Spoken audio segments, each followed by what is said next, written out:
discipulado y mentoría, donde dice módulo 1. Y del módulo 1 vamos a ver, siguiente Daniel, antes de entrar en acción necesitamos saber nuestra identidad espiritual, o lo que nosotros podemos llamar como el ADN del creyente. Usted tiene que saber quién es usted antes de usted poder discipular a otra persona, antes de usted poder pasarle el mensaje. Escuchamos gente decir, discipule, y uno dice, ¿qué será eso? ¿Será que uno va a agarrar y va a formar un ministerio como el que tuvo Jesucristo y va a empezar a reunir un grupo de gente alrededor de uno? Pero va más allá de solamente reunir gente alrededor de uno, y eso es lo que vamos a ver. ¿Qué significa ser, siguiente Daniel, qué significa ser un discípulo? ¿O qué es un discípulo? Vamos a ir y le voy a invitar a que usted vaya a la carta a 2 de Corintios, capítulo 5, versículo 14. ¿Qué es un discípulo? Leo, porque el amor de Cristo, y preste oído a la lectura, preste atención a cada palabra que se resalta aquí en este pasaje, porque el amor de Cristo nos constriñe pensando esto, que si uno murió por todos, luego todos murieron, y por todos murió para que los que viven ya no vivan para sí, diga conmigo, ya no vivan para sí, sino para aquel que murió y resucitó por ellos. De manera que nosotros de aquí en adelante a nadie conocemos según la carne. Y aun si a Cristo conocimos según la carne, ya no lo conocemos así. De modo que si alguno está en Cristo, nueva criatura es. Las cosas viejas pasaron, he aquí todas son hechas nuevas. Leo el versículo 18. Y todo esto proviene de Dios, quien nos reconcilió consigo mismo por Cristo y nos dio el ministerio de la reconciliación. ¿Qué nos dio? De la reconciliación, que Dios estaba en Cristo reconciliando consigo al mundo, no tomándoles en cuenta a los hombres sus pecados, y nos encargó a nosotros la palabra de la... Muy bien, así que nosotros somos embajadores en nombre de Cristo, como si Dios rogase por medio de nosotros. Os rogamos en nombre de Cristo, reconciliaos con Dios. Al que no conoció pecado, por nosotros lo hizo pecado, para que nosotros fuésemos hechos justicia de Dios en él. ¿Qué se dice en primer lugar de Dios en este pasaje? Eso es lo primero que vamos a ver. ¿Qué se dice de Dios en este pasaje? En primer lugar, que Dios nos amó. Diga, que Dios nos amó. ¿Cómo nos amó? Dio a su Hijo unigénito para morir en nuestro lugar, para venir y tomar nuestra morada en la cruz. Oiga lo que dice Pablo en esta expresión. Él dice, Dios nos amó de tal manera que dio a su Hijo. Y si luego que Él reveló quién Él era, su identidad como aquel que vino a morir por nuestros pecados, entonces ¿qué ocurre?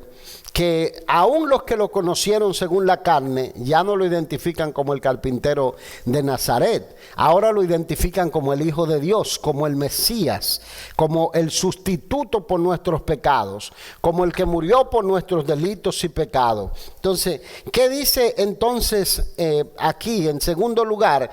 Que Dios es misericordioso. Porque el Señor, que hace, le pasó por alto todos los pecados. Al mundo entero le pasó por alto todos los pecados. Según el estándar de la ley divina, todos debíamos ser condenados y morir en delitos y pecados. Pero ¿qué hizo el Señor? Envió a su Hijo, no tomando en cuenta nuestros delitos y pecados, y murió en nuestro lugar. ¿Qué más se dice de Dios? Que Dios es reconciliador. Eso es lo siguiente, ya conmigo, reconciliador. Y usted lo nota, dice que Él estaba en el mundo reconciliando consigo mismo a los pecadores. ¿Por medio de quién? ¿Por medio de quién? ¿De quién? De Jesús, sin miedo, díganlo sin miedo. Entonces, de Cristo. Entonces, ¿qué más se dice de Él? Que Él es dador de nueva vida. Él es dador de la vida eterna. Él vino a traer esa reconciliación que nosotros necesitábamos. Entonces, a partir de ahí podemos definir o responder qué se dice de ti y qué se dice de mí en el pasaje, o qué se dice de mí y de ti, o de ti y de mí, como usted lo quiera decir, ¿verdad? Si quiere poner el burro por delante, póngalo por delante. Pero qué se dice de ti y de mí en el pasaje. Número uno, que somos una nueva criatura, de modo que si alguno está en Cristo, nueva criatura es. Las cosas viejas pasaron, y aquí todas son hechas nuevas. Aquí empieza a identificarse un poco de nuestra identidad. ¿Qué somos? Somos nueva criatura. Diga, somos nueva criatura. Porque dice que ahora, si nosotros vivimos, ya no vamos a vivir para nosotros mismos. Es como una especie de traslado. Antes vivíamos para nuestros antojos, nuestros caprichos, todo lo que la carne pedía. Ahora ya no vivo yo, más vive Cristo en mí, dice un pasaje por ahí de la Escritura. Y lo que ahora vivo, lo vivo en la fe del Hijo de Dios, el cual me amó y se entregó. ¿Por quién? Por mí y por ti. Entonces, ahora soy una nueva criatura, y por ser una nueva criatura, en segundo lugar, somos parte de la familia de Dios. ¿De quién somos parte? De la familia de Dios. Lo que Pablo se está dirigiendo a la iglesia de los Corintios, y a la iglesia de los Corintios le está hablando de esa identidad que tenemos en Cristo, que ahora somos una nueva criatura. El creyente tiene que entender que ahora el viejo hombre tiene que morir, tiene que ser sepultado con Cristo. Y lo hacemos por medio de el bautismo, como si fuera una confesión pública de nuestra fe. Y se dice entonces, en tercer lugar, que nosotros somos embajadores de Cristo. ¿Qué somos? Número uno, diga conmigo, nueva criatura. En segundo lugar, somos parte de la familia de Dios. Y en tercer lugar, somos embajadores de Cristo. O sea, ahí está parte de nuestra identidad. ¿Qué es lo que es un embajador? Dígamelo, tres de ustedes. ¿Qué es un embajador? ¿Qué es un embajador? Alguien me diga, ¿voluntario o de dotario? ¿Qué es un embajador? Un representante. ¿Qué más es un embajador? ¿Qué más? Un mediador, ahí está. ¿Qué más es un embajador? Es un vocero, ¿verdad que sí? Es un vocero del gobierno de Dios. Entonces la identidad suya y mía es que usted ya, como ya no pertenecemos al mundo, ya no vivimos para nosotros mismos, ahora nosotros somos embajadores de Cristo. Nuestra función es ir, sí, ¿verdad? Como el ser humano está en abierta rebeldía contra Dios, entonces nosotros tenemos la responsabilidad de ir y reconciliar. Diga conmigo, reconciliar. Eso es lo que somos. Así, o sea, ahora tenemos la identidad del Padre. Entonces aquí se dice que como tenemos la identidad del Padre, hablamos el idioma, el lenguaje del cielo, tenemos la palabra de Dios en nosotros, nosotros vamos a reconciliar y vamos a ir como representantes de Dios, como ustedes decían, un embajador del cielo. Entonces, ¿cuál es nuestra responsabilidad? Nuestra responsabilidad es ser, dígalo, embajadores, exactamente, eso es lo primero. Nuestra responsabilidad, estamos atrás, Daniel. Nuestra responsabilidad es ser embajadores, es ser, en segundo lugar, reconciliadores, porque vamos a ir a reconciliar. Miren esto, préstenme el oído por un segundo. Cuando el Señor resucita de entre los muertos y se le aparece por primera vez a los discípulos, dice, estando las puertas cerradas, dice que vino y le dijo, paz a vosotros, y sopló sobre ellos el Espíritu Santo. Y les dijo, como me envió el Padre, yo os envío. A quienes ustedes les retengan los pecados, les serán retenidos. Y a quien ustedes se los remitan o se los perdonen, les serán perdonados. Entonces, ¿cómo la iglesia o cómo el creyente activa esa responsabilidad de ser embajador? Es por medio de ir y representar a Dios en el mundo, de entrar en contacto con la gente, explicarle el plan de salvación, explicarle lo que es Dios. Hay varias cosas que como discipuladores nosotros tenemos que saber responder muy bien. Y eso lo vamos a ver en detalle, esas varias cosas que tenemos que saber responderlas muy bien. Conocer quién es Dios, conocer nuestra identidad, conocer qué es la familia de Dios o cuál es la familia de Dios y tener un mensaje que entregar a la gente. ¿Me dice amén a eso? Entonces usted tiene que saber, entonces nosotros en tercer lugar, aparte de reconciliar, vamos a traer a otros a la comunidad. ¿Dice amén? Vamos a traer a otros a la comunidad. Y en cuarto lugar vamos a ser portadores del amor de Cristo. Pablo dice en el pasaje que leímos que el amor de Cristo nos constriñe. El amor de Cristo es como una fuerza que no nos deja en paz, no nos deja tranquilo.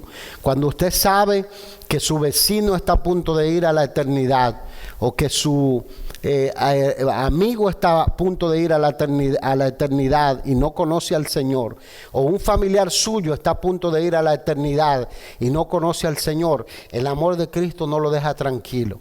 Usted dice, yo tengo que hablarle del Señor, tengo que pasarle lo que yo estoy experimentando, la seguridad con la que vivo, el amor de Dios que está en mi corazón, yo quiero compartirlo con otros. Es imposible alguien que es hijo de Dios, que es una nueva criatura, que te ha lleno del amor de Dios, que no sienta pasión por pasar el mensaje a otras personas. Tiene que tener pasión por pasar el mensaje a otra persona porque usted conoce su identidad. Y al conocer su identidad, usted es un portador del amor de Dios. Porque ¿qué es lo que hace Cristo? Cristo nos empapa de su amor cuando nosotros tenemos un encuentro real con Él. Entonces, aquí podemos definir lo que es un discípulo. Lo que es un discípulo. Un discípulo, en primer lugar, es un hijo de Dios. Diga conmigo, es un hijo de Dios. Es alguien que vive para Dios en segundo lugar. En tercer lugar, que aprende a vivir como Cristo, porque eso es lo que hace un discípulo. Hay un pasaje en el libro de los Hechos de los Apóstoles, préstenme el oído y escuchen más que lo que anoten, pero anoten está bien, pero escuchen más que lo que anoten. Hay un pasaje en el libro de los Hechos, y si mal no recuerdo es el 11 de los Hechos, uno de esos capítulos por ahí, donde dice que al ver el crecimiento de la iglesia, mandaron me parece que a Pablo, a Bernabé, me parece que a ellos los mandaron porque eran maestros, eran profetas de la iglesia y se quedaron un tiempo con los creyentes y llegaron a Antioquía. Y creo que en esa ciudad se le llamó cristianos por primera vez a los discípulos del Señor. ¿Por qué usted cree que le llamaron cristianos? ¿Por qué? Se comportaban como Cristo. ¿Cómo sería que era Cristo? Era compasivo, era misericordioso, amoroso, era un buscapleito. No era un buscapleito, ¿verdad que no? Era un pacificador, ¿verdad que sí? Entonces dijeron, algunos dicen que se lo dijeron en burla de tanto que hablaban de Cristo. Estos son cristianos. Dice algunos historiadores, dice, le dijeron de burla, pero yo creo que no tanto de burla, sino al ver que verdaderamente ellos aprendieron a vivir como Cristo. Entonces conocían su identidad como cristiano. El cristiano todos los días trata de ser un poquito mejor. Cada vez que usted va a la presencia del Señor y se le pasa toda la película, ¿verdad? De todas las obras de la carne que nos salen por todas las direcciones, usted empieza, Señor, cámbiame, Señor, transfórmame. Yo quiero ser como tu hijo. ¿Dice amén? Entonces, porque uno anhela parecerse un poco más al Señor, llegar, ¿verdad?, a tener un poquito de la vida de Cristo en nosotros. Eso es el creyente que anhela cada día agradar a Dios y parecerse a su maestro. Un discípulo es aquel que tiene misericordia de otros. es aquel que tiene misericordia de otros. ¿Qué dice el apóstol Pablo? Dice aquí, si a alguien conocíamos según la carne, ya no lo conocemos según la carne. Aun si a Cristo conocimos según la carne, ya no lo conocemos según la carne. Lo que él está queriendo decir es, a la persona que yo veo que es borracho, que es ladrón, que es criminal, que es prostituta, que es homosexual, ya yo no lo voy a ver así, yo lo voy a ver como un candidato para ir al cielo, a alguien que yo tengo que ganar para traerlo a los caminos del Señor. Ya lo veo como si fuera ya un hijo de Dios, ya lo tengo en la lista de que va a ser salvo. Yo recuerdo, y la gente dice que en el primer amor uno quiere ganar a todo el mundo que quiere ganar. Y recuerdo que a veces nos juntábamos con varios de esos adolescentes arrebatados que querían ser usados por el Señor, y hacíamos lista con nombres de personas. A veces teníamos una lista hasta de 50 gente del barrio, y gente, miren, por la que se oró por 10 años por ellos. Hoy en día son creyentes. Porque Dios, ¿qué es lo que hace? Responde la oración, la súplica del creyente por salvación. Y cuando usted, ¿verdad? Usted tiene misericordia de otro, usted dice, Señor, yo no merecía la salvación, pero tú me elegiste. ¿Por qué no puedes elegir a aquel o al otro o aquel que está allá? Y usted incluye a aquellos en su oración por salvación. Porque un discípulo es aquel que tiene misericordia. ¿Qué debe hablar entonces? Es el discípulo. ¿Qué debe hablar el discípulo? Todo discipulador debe poder responder, en primer lugar, esto: ¿quién soy? Diga conmigo, ¿quién soy? ¿Quién es Dios? ¿Quién es la familia de Dios? ¿Y por qué estoy aquí en esta tierra? Póngase a pensar esto. Y alguien me hizo meditar y me dijo, si el Señor vino y nos reconcilió con Él, tuvimos un encuentro con Jesucristo, ¿cuántos creen que sus nombres están escritos en el libro de la vida? Gloria. Los que no, vamos a orar por ustedes ahorita. Todos creen que sus nombres están escritos en el libro de la vida, ¿verdad? Porque le dijeron sí a Jesús. Entonces, dígame una cosa, si ya Él lo hizo parte de la familia de Dios, ¿por qué no se lo llevó al cielo? ¿Por qué usted todavía está aquí? Porque Él pudo habérselo llevado al cielo. Diga conmigo, propósito. Dios tiene un porqué, lo tiene a usted y me tiene a mí en esta tierra. La Biblia dice, ustedes son la luz del mundo, ustedes son la sal de la tierra. La Biblia dice, nosotros somos los instrumentos para que otros, dice que Cristo esté en nosotros reconciliando, así como Dios reconcilió con Cristo al mundo, Cristo está en nosotros reconciliando al mundo con Él. Donde quiera que usted va, donde quiera que usted pisa, no pisa la hermana Denley, no pisa la hermana Reina, no pisa el hermano Freddy, pisa Cristo. ¿Dice amén? ¿No es eso maravilloso? Eso es extraordinario, porque la Biblia dice que Dios puso su espíritu en nosotros. Entonces nosotros, al saber que somos, ¿verdad? ¿Quiénes somos? Sabemos por qué estamos aquí en la tierra. Y por eso el creyente ahora entiende que su vida le pertenece a Dios, que usted es parte del reino de Dios, que usted es un embajador del cielo, que usted es un mensajero de esperanza. La pasión más grande del creyente no es poner dinero en la cuenta de banco, sino ganar a otros para el Señor. ¿Dice amén? Entonces todo lo que usted tiene, todo lo que usted posee, todo lo que usted es, usted tiene la pasión de utilizarlo para usted poder avanzar el reino de Dios en este mundo. ¿Dice amén? Amén. Y si no hay otro motivo y Dios lo va a salvar, entonces Dios dice, bueno, qué pena, mi hijo, te voy a dar para que vivas solamente con lo necesario. ¿Cuánto quieren más de lo necesario?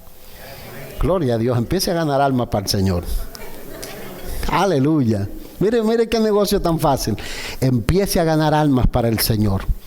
empiece a ganar a otros, a compartir su fe con otras personas y entienda por qué Dios todavía no se lo ha llevado. Y eso tiene muchas implicaciones. Si usted está aquí todavía, es porque Dios no ha terminado con usted ni conmigo.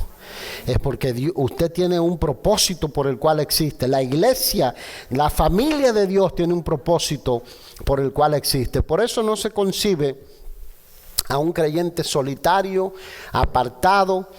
Cada vez que yo oigo creyentes que dicen la iglesia está mal, la iglesia está arruinada, yo digo, este tiene espíritu de Martín Lutero, pero no es Martín Lutero. Entonces está equivocado, ¿verdad? La iglesia no está mal, lo que estamos mal somos nosotros.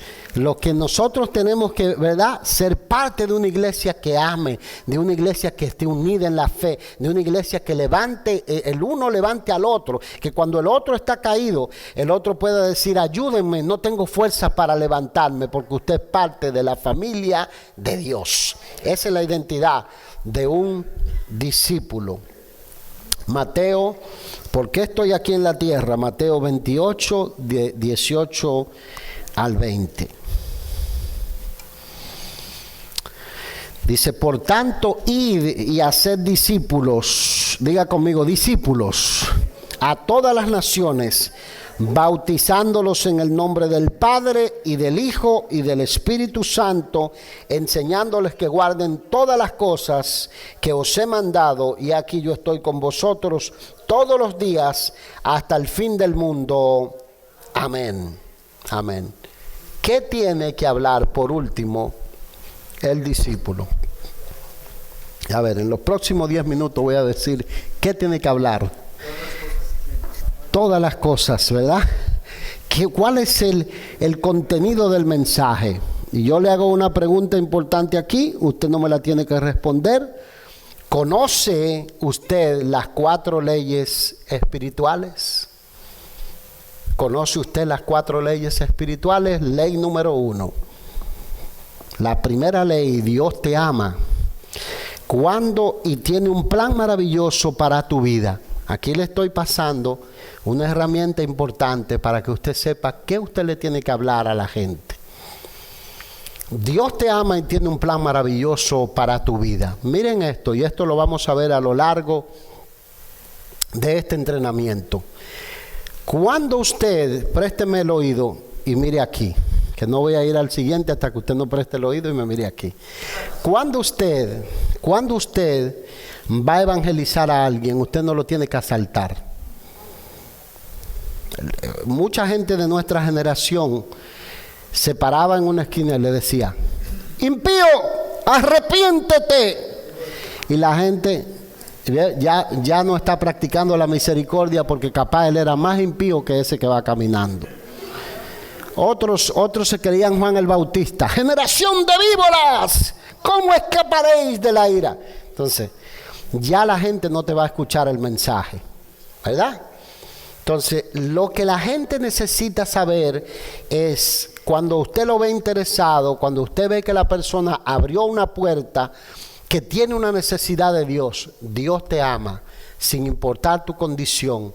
Todos éramos pecadores, Dios tiene un plan maravilloso para ti. El amor de Dios, Daniel, el amor de Dios se expresa de esta manera, porque de tal manera amó Dios al mundo que ha dado a su Hijo unigénito para que todo aquel que en él cree no se pierda, sino que tenga la vida eterna. En otras palabras, Dios te ama, no importa si tú eres bueno, te consideras malo, te consideras feo, te consideras justo o injusto, no importa tu condición, Dios te ama y Él tiene un plan contigo. El propósito de Dios es, Él dice, yo he venido para que tengan vida y para que la tengan en abundancia. ¿Verdad que sí? Una vida completa y una vida con propósito. Es lo que expresa Juan 10:10. Nosotros vamos a pasarle eso. Dios te ama Esa es la primera ley. Dios te ama. Dios ama a las personas.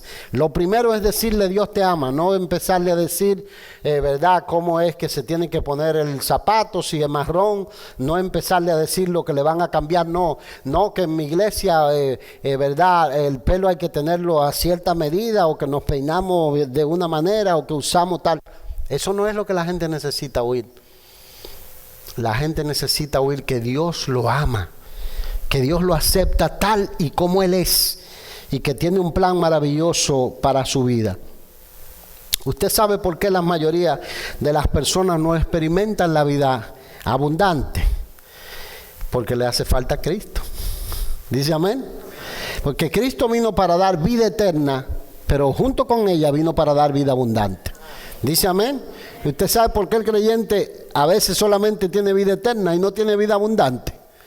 Porque no hace lo que el Señor dice que haga. Le hace falta la plenitud de la vida de Cristo. Cuando yo le digo a la gente, si usted quiere sentir gozo en el corazón, comparte el evangelio con otra gente. Dice amén a eso. Y usted verá lo que es sentir gozo en el corazón. Segunda ley. El hombre es pecador y está separado de Dios, por lo tanto no puede conocer ni experimentar el amor y el plan de Dios para su vida. Por cuanto todos pecaron, dice la Escritura, y están destituidos de la gloria de Dios. Allí estaba usted y allí estaba yo. El hombre, Romanos 3:23, Daniel, es el siguiente. Dice, por cuanto todos pecaron y están destituidos de la gloria de Dios. O sea, le estoy dando ley por ley lo que usted tiene que compartir con la gente. Nosotros tenemos esta convicción. El hombre fue creado para tener relación con Dios, una relación perfecta con Dios, pero debido al egoísmo y al egocentrismo, escogió su propio camino, y la relación con Dios que hizo, ¿cómo se rompió? En el huerto del Edén. El Señor le puso aquí, mire, le dijo, si tomas de aquí, de este árbol de la derecha, vas a tener vida eterna. Si tomas del árbol de la ciencia del bien y del mal, el día que comas de él, ciertamente morirás.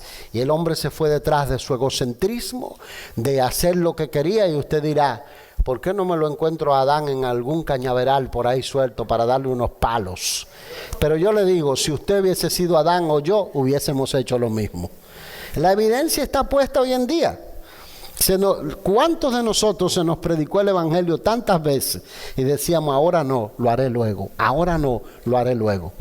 Decíamos y conversábamos con el hermano Fernando atrás antes de entrar, y decíamos, y esto es algo que yo he aprendido, la gente, aun cuando se van a morir, mire, tan cerquitita de la muerte, usted le dice, acepta al Señor.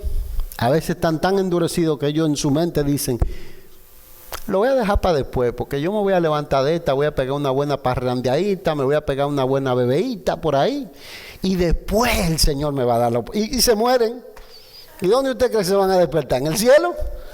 No se van a despertar en el cielo. Entonces está el corazón del ser humano, el egocentrismo. Por eso la desobediencia y el egocentrismo, el hombre escoge su propio camino. Entonces todos pecaron, y el pecado se manifiesta de dos maneras, Daniel: rebelión activa o indiferencia pasiva. Présteme atención a esto, porque hay rebelión activa o indiferencia pasiva. Hay uno que es moralista, que es el padre de familia, que va a su trabajo, que regresa a su casa, y él piensa que cuando suene la trompeta el Señor se lo va a llevar. Y el Señor le dice, no te vistas que no vas, porque no has confesado a Jesucristo como tu único y suficiente Salvador. En otras palabras, las buenas obras no van a llevar a nadie al cielo. Está el rebelde activo, el que dice, no quiero saber nada de Dios, voy a gozar mi vida, que me mande al infierno si quiero. Las dos cosas son manifestaciones de pecado. Una tiene una consecuencia menos adversa en la sociedad, y la otra es un poquito negativa, pero las dos cosas son pecado, son rebeldías delante de Dios. Y el hombre por eso está separado, y la Biblia dice que la paga del pecado, ¿qué es? La muerte es la separación espiritual de Dios. Romanos 6:23. Hágale entender a alguien que usted está compartiendo la palabra del Señor, que si él puede disfrutar una mañana, que si él puede disfrutar una comida, que si él puede sentir satisfacción al estar alrededor de su familia o de sus hijos, si puede disfrutar una puesta del sol, es porque todavía puede experimentar la presencia del Dios que llena el universo. Pero que el que muere separado de la gloria de Dios, la Biblia dice que está muerto y va a dejar de experimentar y de disfrutar el sentido de lo que representa la vida. Y eso es lo que se llama muerte espiritual. Soy de los que cree que la gente le tiene miedo a la condenación, al infierno, al fuego, al gusano que nunca muere. Pero ese no es el mayor castigo. El mayor castigo es estar separado de la presencia de Dios. Dígale eso a la gente. Compártaselo con amor, con ternura. Que el que es inteligente, la conciencia se le va a despertar. Dios es santo y el abismo del pecado separa al hombre de él. Por cuanto todos pecaron y están destituidos de la gloria. Aleluya. Entonces, ¿qué trata de hacer el hombre? De encontrar a Dios y la vida abundante mediante su propio esfuerzo, no haciendo mal a nadie, con una vida recta, con filosofía, con religión, con buenas obras, etcétera. Y la Biblia aclara muy bien: por gracia sois salvos por medio de la fe. Y esto no de vosotros, pues es don de Dios. No por obras para que nadie se gloríe, porque somos hechura suya, creado en Cristo Jesús, para buenas obras. O sea, mientras no estamos en Cristo, nada bueno que hagamos nos será contado. Después que estamos en Cristo y somos nueva criatura, entonces lo bueno que hagamos nos será contado como buenas obras. Entonces, las buenas obras nos llevan al cielo. ¿Dice amén a eso? La única solución es la tercera ley. Jesucristo es la única provisión de Dios para el pecador. El amor y el propósito de Dios para la vida de cada ser humano, que Jesucristo murió en nuestro lugar. La Biblia dice: mas Dios muestra su amor para con nosotros en que siendo aún pecadores, Cristo murió. ¿Quiere que pongamos la anterior? Póngale la anterior. La tercera ley. Solo griten, no se preocupen. La tercera ley. Jesucristo es la única provisión de Dios para el pecador. Ya lo tienen. Ya podemos seguir, Daniel. No, esta es la tercera, no falta la cuarta, ¿no? Estamos en la tercera. Jesús dice: mas Dios muestra su amor para con nosotros en que siendo aún pecadores, Cristo murió. Él es la provisión para nuestros pecados. Déjeme hacer un paréntesis aquí, para que usted no copie y me escuche. Un segundo. La palabra de Dios tiene vida. ¿Usted sabía? Lo único que el creyente tiene que hacer es aprender a usar la palabra. Algunos dicen: no tengo buena memoria. Anote los versículos. Ande con cartoncito en la Biblia, márquelo. Ande con una Biblia marcada. Yo recuerdo la primera Biblia, me costó $3 la primera Biblia que compré. Y está marcada desde Génesis hasta Apocalipsis. Marcada. A algunos no les gusta que la marquen, yo la marcaba. Y después aprendí a escribir en las otras que tenía. Todo lo que Dios me hablaba, porque se me olvida. Entonces, aprenda a utilizar su Biblia, porque la palabra de Dios es viva y eficaz. Si alguien abre el corazón, usted cítele la palabra, léale la palabra, dígale estas leyes espirituales y Dios va a hacer el resto, lo necesario que tenga que hacer. Jesucristo es el antídoto para nuestros pecados. La Biblia dice que Él murió y resucitó por nuestros pecados y fue sepultado y resucitó al tercer día conforme a las Escrituras y apareció a Cefas y después a los 12, después apareció a más de 500 hermanos a la vez. Primera de Corintios 15, 3 al 6. A más de 500 hermanos a la vez. ¿Se ven claras las letras en la pantalla o están un poco oscuras? ¿Se ven claras? Son los T5 los que me hacen verla. Yeah. Entonces, en otras palabras, Jesucristo dijo que Él era uno de los caminos. Eso dijo, ¿verdad que sí? Diga amén. No diga amén, no diga amén. Él dijo que Él era uno de los caminos. ¿Qué Él dijo? Él es el único camino para ir al Padre. Puede ser que todos los caminos lleven a Roma, pero no todos los caminos llevan al cielo. Amén. Él dijo, yo soy el camino, la verdad y la vida. Nadie va al Padre sino por mí. Entonces, una ley que usted y yo, cuarta ley, vamos a decirla rápido para que no se duerman. Cuarta ley, debemos recibir a Jesucristo como Señor y Salvador mediante una invitación personal. Romanos 10, 9 y 10. Dice que si confesares con tu boca que Jesús es el Señor y creyeres en tu corazón que Dios le levantó de los muertos, serás salvo. Porque con el corazón se cree para justicia, pero con la boca se confiesa para salvación. Y me gusta el versículo de más abajo, el que dice, porque todo el que invocar el nombre del Señor será... Aleluya, qué tremendo versículo. Todo el que invocar el nombre del Señor será salvo. Él es el medio para conocer y experimentar el amor y propósito de Dios para nuestras vidas. El mismo propósito que tiene el discípulo, el propósito de ser útil a Dios en este mundo, de no pasar por este mundo sin un objetivo. ¿Usted sabe qué va a ser lo más grande que usted va a recibir en los cielos? Cuando se diga, alguien conoció al Señor por tu medio. Déjeme decirle algo. Hay algo que yo he aprendido, que la salvación de un alma no es solamente la predicación del pastor en el púlpito. La salvación de un alma es la combinación del trabajo de muchos creyentes. Un creyente que agarra e invita a alguien. Otro creyente que agarra, le insiste a ese que invitaron. Otro creyente que le da una buena sonrisa en la puerta cuando la persona llega. U otro creyente que se para a tiempo solo para escuchar a la persona por el teléfono u orar con él. Y cuando la persona viene y recibe al Señor, recibe la recompensa. Ese grupo de creyentes que está haciendo el trabajo para que esa persona se salve. Así que si usted dijo, no tengo convertido en los cielos, se equivocó. Usted tiene corona en los cielos y usted sirve al Señor de diversas maneras. Pero como creyente, el propósito principal es que usted tiene que ser un discipulador. Porque un discípulo es uno que aprende, dice amén, para llegar a ser como el Señor, como su maestro. Debemos recibir a Cristo. Y la Biblia dice, más a todos los que les recibieron, a los que creen en su nombre, les dio potestad de ser hechos. Juan 1:12. Recibimos a Cristo por último por la fe.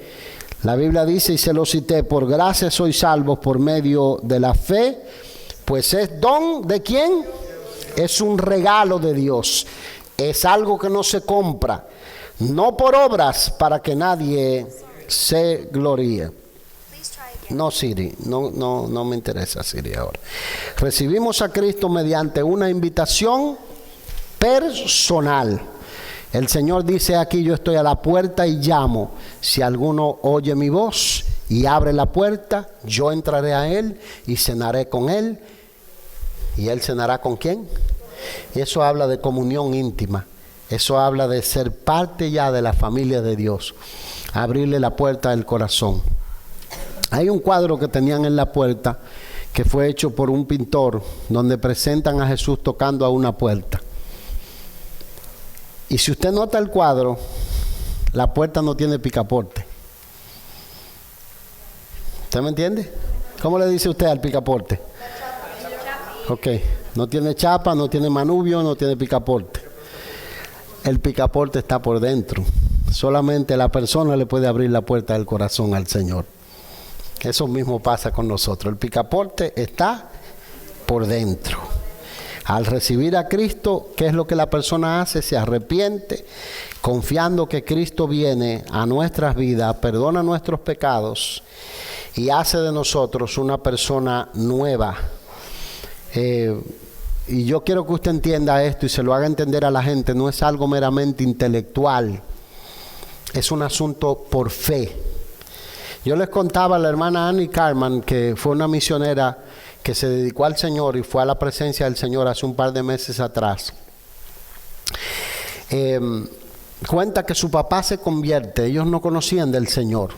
Y vino un hermano, lo invitó al servicio y él fue, pasó adelante cuando hicieron el llamado y al otro día dijo, yo no soy salvo todavía, pero él confesó a Jesús, lo declaró y dijo, no, yo no voy a ir para la iglesia hoy. Entonces llamaron al hermano, dice, mire, papá no quiere ir a la iglesia. ¿Por qué no quiere ir a la iglesia?